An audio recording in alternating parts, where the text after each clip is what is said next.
Hey everybody, it's BONDofGAMES and welcome back to some more Kingdom Hearts Rechanted Memories. And in the last episode, we finished up here in Traverse Town, but before we move on, there's one thing I forgot to do in the last episode that I wanted to do, which was change up my deck. Now, the only real change I made was I added the other blizzard that we just randomly got at the end of the world, and I added the guard armor that we just got. It slightly extends the range of attack cards for a limit of 30 attacks. Normally, I wouldn't put something like this in my deck. There's not really too much point of it. This is not going to help a lot. And for a cost of 30 CP, that's not really good. But since I don't want to waste anything else, or these are too expensive anyway, I figured, hey, why not just leave it in for now, and I'll just take it out later. So, that's the deal. And we're moving back to Castle Oblivion.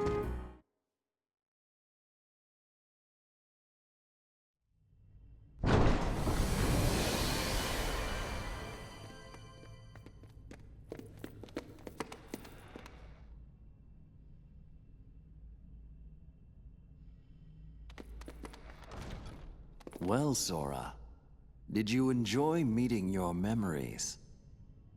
Yeah, it was good to see everyone. But what do you really want from me? What do you have to give?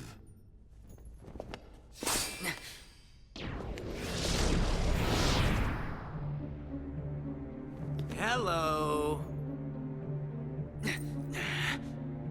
What do you want? No hogging the hero.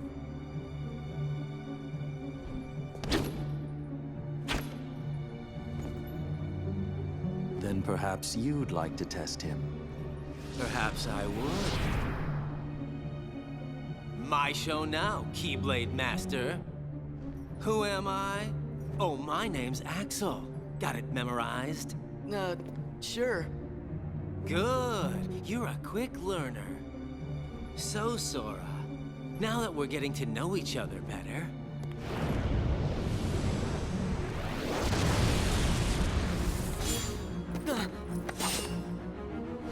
don't you go off and die on me now.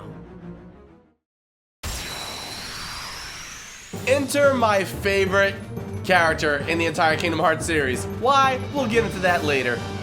Especially in this game alone. It's gonna be a fun time. But anyway. This is your first real boss fight of the game. Guard armor is kind of a pushover compared to okay. I made an error. I made an oopsie. I don't want him to use that. All right, I'm fine. I'll live. Power. All right, but I want to see how much one single blizzard does without turning into Blizzard. Oh, and he can also teleport. Yeah, that's an annoying thing about some of the enemies in this game is that just naturally, without using any cards, they can just do something to avoid your attack sometimes.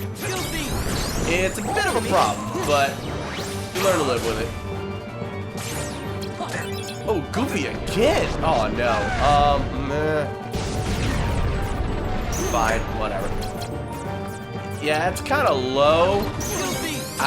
I don't like having zero friend cards unless it's a Mickey card, because that's not the same. Okay, you know what? Back up. I hope I don't lose this fight. I mean, he explicitly told me to not go dying on him now. Then what am I about to do? I'm about to go die on him. You know what? Let's try this. Lazara, good damage, heal up, Goofy smash, I win. Oh, I missed! There we go. Ooh, light in the core. That's gotta hurt.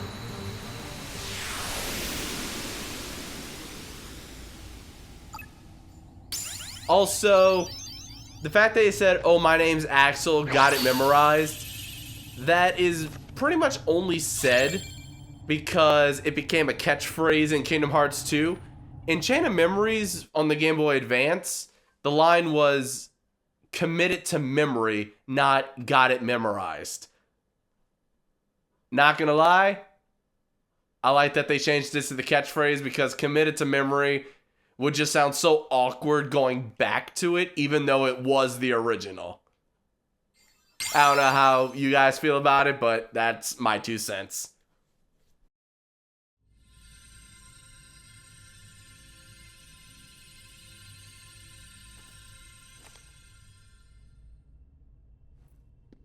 Another one? What's it do?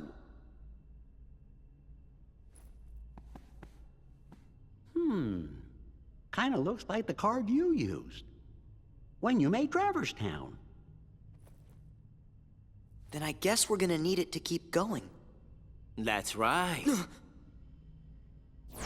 Axel!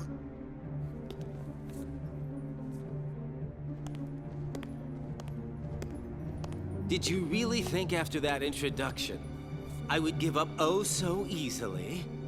You were testing us. And you passed. Congratulations, Sora.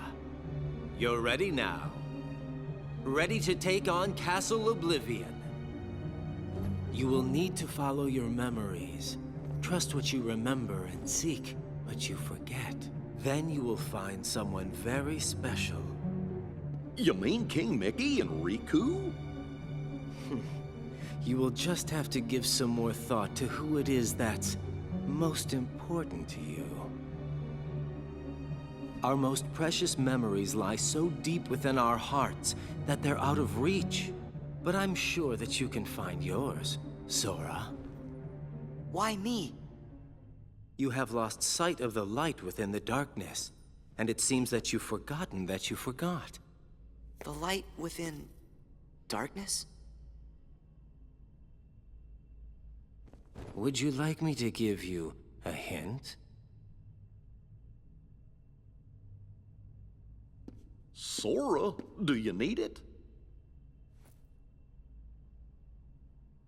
I'm gonna figure it out for myself. If you're in my way, Don't worry, Sora. We'll protect you. Good answer. Just what I'd expect from the Keyblade Master.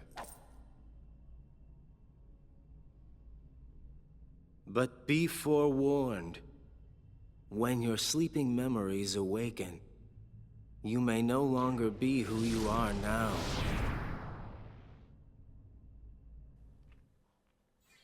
Ooh, ominous. Alright, so we just obtained a bunch of cards. You have a lot of options as to which worlds you can go to. If we meet Axel again, you can leave him to me. Actually, I'm very glad that I don't have to leave it to you, because if you had shown up in that fight and used fire and healed him, I would have had to snap your beak. I'm just saying. Gosh, you think there are more like Axel and that other guy? Yeah, I believe there might be at least 11 more of them. Moving on to another floor erases all the rooms you've created.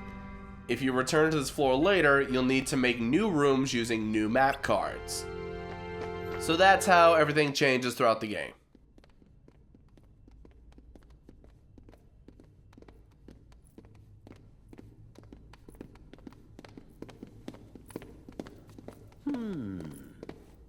what's wrong, Jiminy? Well, you see, what Axel said back there worries me. What could he have meant by, you may no longer be who you are? I may no longer be me. How can I be anyone else? Of course. Still, you can't be too careful. Yep. Feels like just about anything could happen here in Castle Oblivion. Castle Oblivion. Oh, yeah. Now I remember. We'll be okay. Whatever it is they're cooking up, we'll be able to handle it together. Course we will. Like at that creepy castle we explored together. The one with all those weird contraptions. When was that? I can't remember. What was it called? Gorge.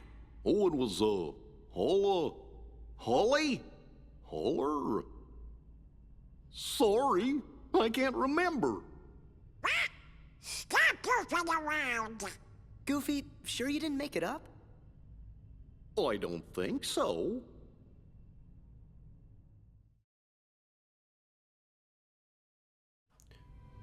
We may never meet again, but we'll never forget each other. But we'll forget the name of the castle. The swirling sphere in front of you is a warp point, and that's how you warp from world to world rather than Gummy Ship, because you're not gonna use like entire like spaceship to go from floor to floor in a castle. That'd be ridiculous. We'll be here all week if we wait for Goofy to remember.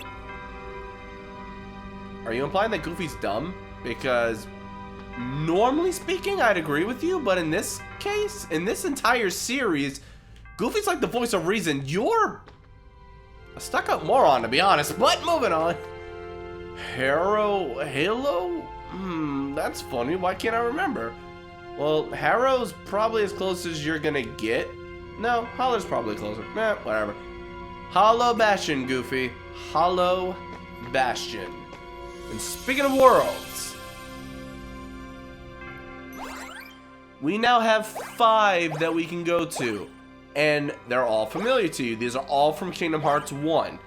Every world from Kingdom Hearts 1, except for End of the World and Tarzan's world, Deep Jungle, are in this game. Deep Jungle is removed for copyright reasons, but whatever the case, there's definitely a more preferred route, I guess, going to specific worlds earlier than others, because the power of each world scales as you go up the castle, not by the world itself.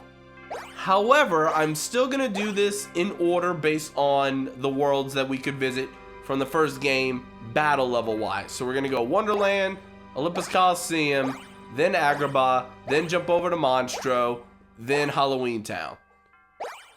We're missing a few worlds here, obviously, but it's whatever. This is the order we're going with now. And something I kind of recently decided while doing this LP, I was like, all right, how am I going to break episodes off? Then I realized what I did with the first world, where I did the story-driven stuff on the main floor, and then I went from area to area and unlocked every single door except for the main story. I think that's how I'm gonna do the rest of this LP, and if for some reason it doesn't work out and like the next episode's way too short, I'll figure out another way to do it all.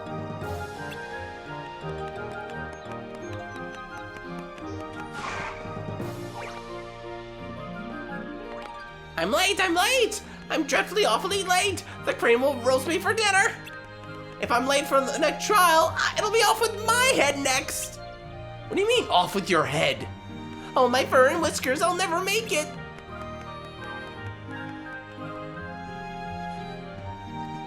Off with his head? For such a peaceful looking place, it sounds pretty dangerous.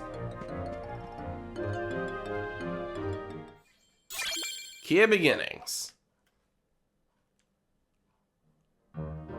Alright, now, here's my issue that I briefly mentioned in the last episode. I've got one room card right now. I'm gonna have to go do some grinding in this room just so I can even play the game. A level 1, can you really? But like, if we check out this door, this is the one. Wow. That's, wow. Cool. I've already got the one card that I need. But, excuse you. Now these guys can be a pain. All they play are 6s. It's ridiculous. So they're actually kind of tough. Well, okay, I guess they can play 5s as well. Alright, let's try a Wild Crush. This should definitely be fine. Come on! Gotcha! Wait, what? I'm about to say, oh, it did hit the other one, just the sound effect didn't go off. That's weird. Courage! Alright, Simba, do your thing. You missed because he was underground. What? Oh! He came up. Last second. Freeze! Alright, any good experience? Next level 29? No, it's not too bad. But yeah, I'm definitely gonna have to do some card grinding. Now, there's a specific card that I hope that I eventually get, but like I said before, you can't manipulate what card you get from each room. However, there is one card, how this one's called Sleeping Darkness, there's a card called Roulette Room. So if you find a Roulette Room card, ooh, Lady Luck. I'm gonna add that to my deck as soon as I'm able to level up a little more. But anyway, with the Roulette Room card, what ends up happening is at the end of each battle, you can actually determine which card you get out of a roulette. So a roulette's gonna move on. And out of that roulette, all it does is come down to timing. You can choose, if you're good enough, which card you get out of that bit. But it's not like you can choose every card that ends up in the roulette. All you can do is choose what you get out of that roulette. So it's definitely a very viable thing to do. And once you find a Roulette Room card, you can get another Roulette Room card out of that final battle in that room. Therefore, letting you consistently farm the cards that you want. So if you need a certain level card, or you just need a red, blue, or yellow card, whatever you need, you can use it. And what I typically like to do is I'll just straight up farm roulette cards non-stop for the first round, and then after that, I can just pick whatever I want afterwards. Because if you've got like 5 or 6 Roulette Room cards, you're good. And if you start running low, just pick Roulette Room cards up again out of the Roulette Room. With that said, I'm gonna go ahead and fight all these Heartless just so I can fill up on some cards right now, and I'll be right back. Alright, upon leveling up, I got a new Slight, so stun impact, stun surrounding enemies with a single attack. All you need is 3 cards of the same type, with a value of 20 to 23. Alright, I cleared out this room and I got a decent number of cards, some that I actually want to show off. But before I do so, I want to show that you can't tell exactly which rooms are going to lead to which other rooms. So for all we know, this could be a dead end, or it could be the room that leads to this door. This one could lead to both of these, or just one of them, or just go around it. We never really know until we go through the game. However, we do know that it doesn't matter which room we go through, the level that we need to go through the card door is whatever level that we use to get in +1. So we use a 4 to get in here, so we need a 5 or higher. Good thing, I got a 6 Mogul room. Now, this might not serve me much purpose right now, and I could potentially just be wasting this, but I'm just gonna show off what it's like. So instead of synthesizing like in other Kingdom Hearts games, the Mogul room will allow you to buy more cards. Now these cards are for your combat, not like overworld cards or anything like that. So all these red orbs, the Mogul P, and how we now have a total number of 448. Mogul shops and Mogul establishment where you trade in cards, exchange cards you don't need anymore for points, and there you go. You get a free pack every time you show up, and these are actually somewhat decent. I might throw these into my deck if I can fit them, because level 5s are pretty good at this point in the game. Now, this is how everything's broken up. You can get attack deck cards for 100 points a pack, magic decks for 200, items for 150, or a random mix of all of them for 150. Now, you can get 3 attack, a magic, and an item. You can get an attack, an item, and 3 magic. You never really know what you're gonna get unless it's just random, so you never know. So I'm gonna go ahead and buy each of the attack packs just to get something. Ooh, okay. So a level 9 Lady Luck. That's definitely going in the deck because that's my strongest attack card right now. Gonna be hard to break that normally.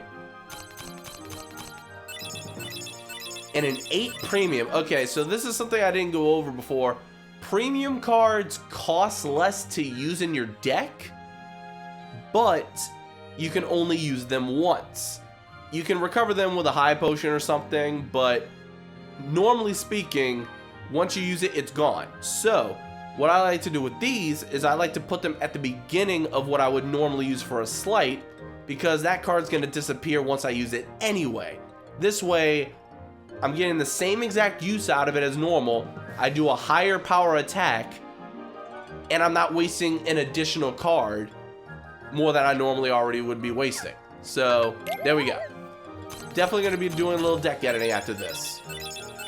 Alright, with the exception of this 5, maybe this pack was garbage. So that happens sometimes. And a 1 premium, not even worth it. So here what I'm going to do is I'm going to sell all the cards that I'm just absolutely not using. And my general rule of thumb is if it's on the left hand side and it's not a 0, sell it. If you have too many zeros that you don't even know what to do with, you can finally sell those. Don't use more zeros in your deck than you absolutely find necessary. So I'm going to go ahead and sell all these. Oh, and premium cards are also worth more to sell, by the way. So take this for example, 14 points for a level 9 regular, 20 for a premium 8. So it's a less powerful card, but it's still worth more. And also I need to add this fire to my deck. The potions, I'll sell the 1 because I really don't need it, but that might be fine. Now let's see what I can get out of the magic packs. Or at least this 1. A 3 premium, that... Okay. I'll take a 3 premium because magic adds up way better than attacks. Magic will turn 3 fires into a Firaga regardless of the value. Like, Firaga is Firaga. It doesn't matter how many value you add up to. It could be a power of 1 Firaga versus a power of 27. The only difference is that the 1 is easier to break. But if it actually makes contact, it does the same exact amount of damage. So definitely going to be adding the fires and the blizzard to my deck if I can afford it. Let's go ahead and check that out. I can add 54 points to my deck right now. As a matter of fact, I'm going to go ahead and... No, I'm just going to drop everything right now. Complete overhaul of the deck. There we go.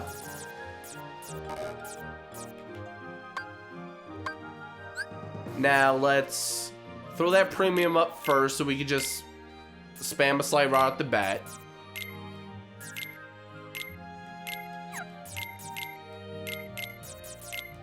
And typically what I do is I always level my cards value-wise highest to lowest regardless of what type they are, unless I need to add specific values to get a specific slight. That's the only reason I'd make it any differently, but right now we don't really have that many slights to use, so it's not really worth focusing on right now.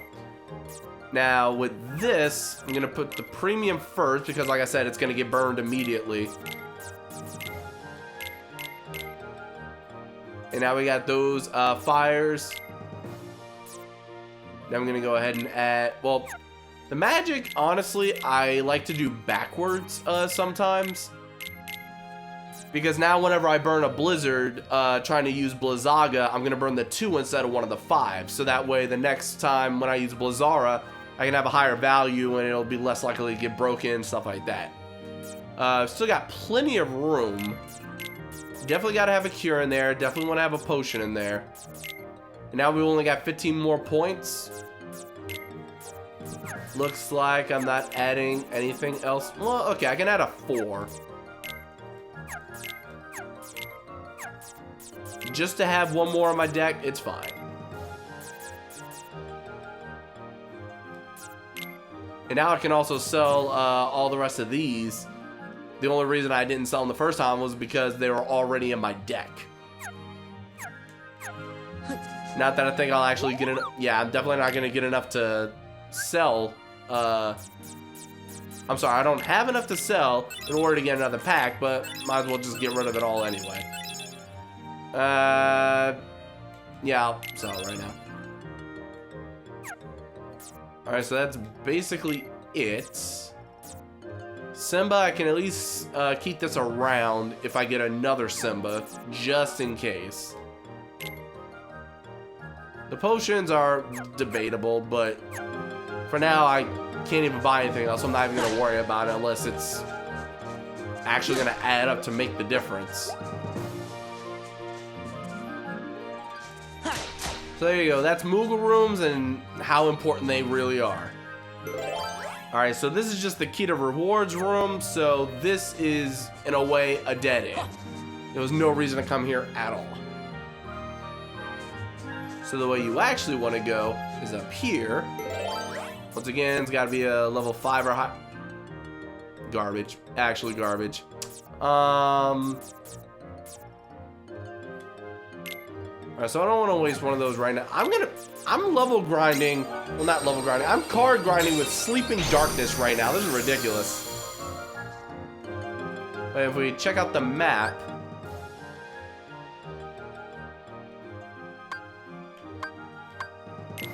We need to add up to 15.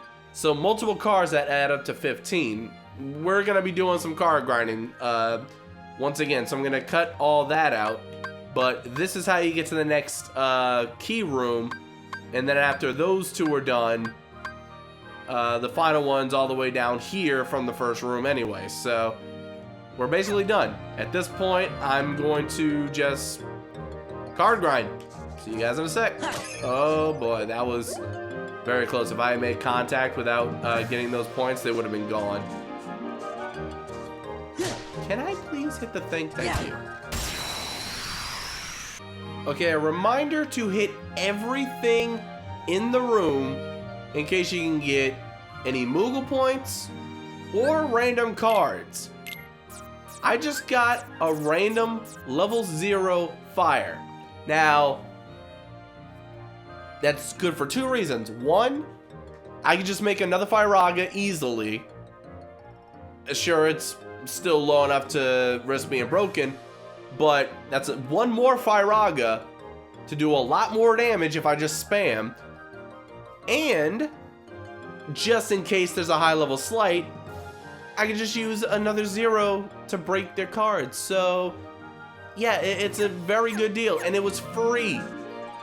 This is also why I only level up CP, so I can actually add these cards to my deck as soon as I get them. Now, it's not an issue at this very moment because I haven't fought all the Heartless in this room. But let's say I was done all the Heartless and I still needed cards. What you can do is completely change the room. So now let's change it to a premium room just for the sake of showing it.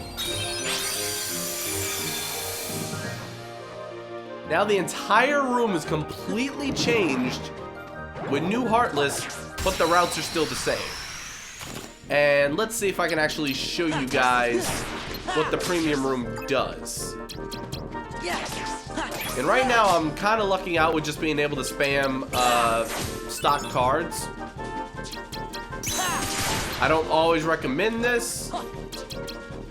In general, I kind of do, but not gonna worry about it. But there you go. There was just a little peace symbol that I picked up. That is the premium room bonus.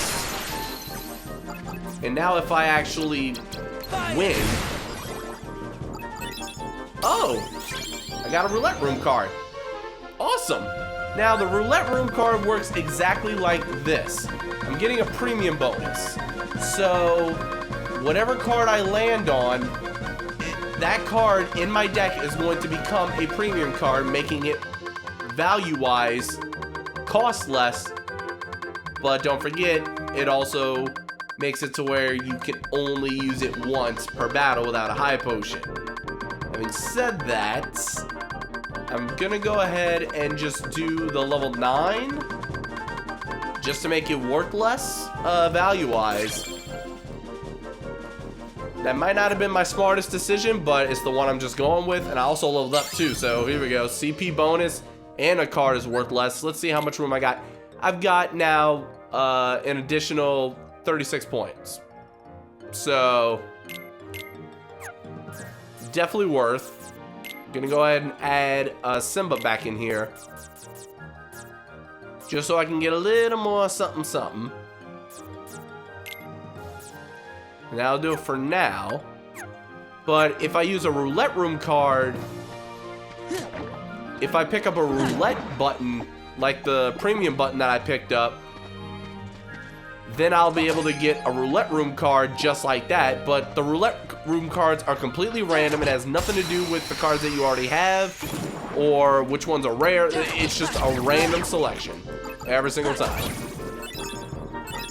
And also, this is another Calm Bounty card. I got one of those off screen. You use that on a room and you get a free item out of it. Definitely worth using sometimes.